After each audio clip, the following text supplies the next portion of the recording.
Parmi les richesses patrimoniales nombreuses à Saint-Siffré, comme ce dieu cornu, il y a l'église et pour être plus précis, il y a sa façade.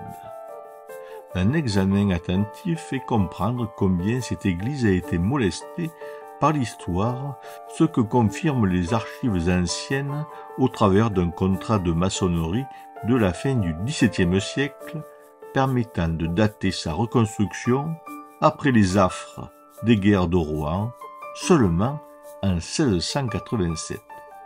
Cette façade porte de nombreux stigmates des avanies subies, mais également de nombreux clous qui matérialisent les nombreuses attentes et prières de celles et ceux qui les ont fichées dans les interstices.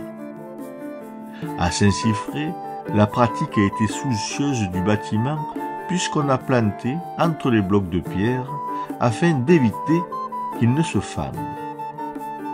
Geste propitiatoire, planter un clou contre la façade de l'église accompagnait une prière, souvent liée à la guérison d'un proche.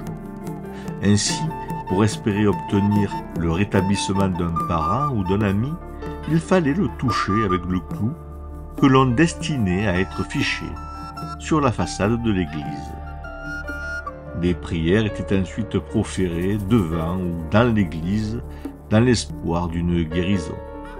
La maladie et la douleur ont été si fréquentes pour ces populations et la médecine si inefficace que le recours à Dieu était systématique. On ne compte pas les ex-voto dans les églises et les pèlerinages effectués pour appeler la clémence du Seigneur.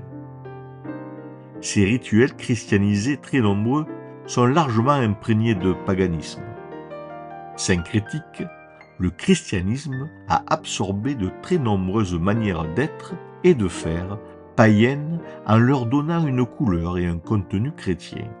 Il y a par exemple ces dolmens bretons sur lesquels des croix ont été dressées, qui illustrent à merveille cette politique d'assimilation religieuse.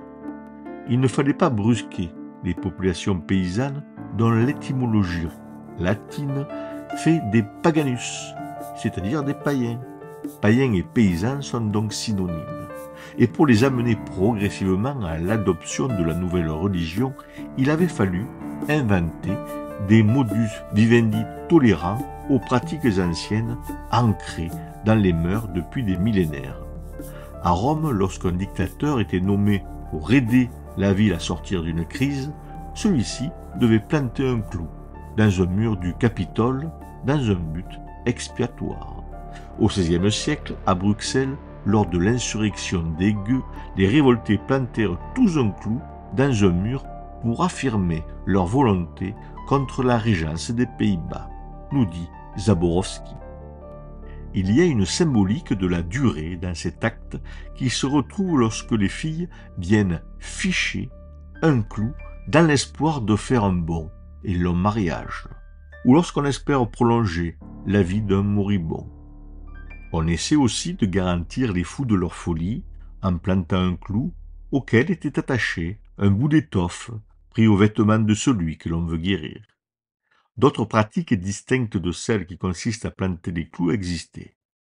Des anneaux étaient formés par le cintrage de ces mêmes clous. Censés porter bonheur s'ils avaient servi à sertir des fers aux pieds des chevaux, les clous protégeaient aussi des hémorroïdes. Typiquement médiévale, cette dernière croyance reposait sur une conception analogique du monde. La logique chrétienne des signatures explique que Dieu a laissé dans le monde des signes analogiques qu'il suffit de découvrir pour accéder aux vérités innombrables qu'il a disséminées dans le monde. Au XVIe siècle, Paracels, médecin, astrologue et alchimiste, explique ce qu'on appelle aussi la théorie des signatures, similia similibus curantur. Les semblables soignent les semblables. Ainsi, la feuille de la pulmonaire, ayant la forme des poumons, soignait, dit-on, les affections de cet organe. Si on étend cette logique au clou, il apparaîtrait que les picotements provoqués par cette affection renverraient à la pointe des clous et la douleur qu'elle pouvait provoquer. Pour autant, la façade de l'église de Saint-Siffré ne renvoie certainement pas à une épidémie hémorroïdaire.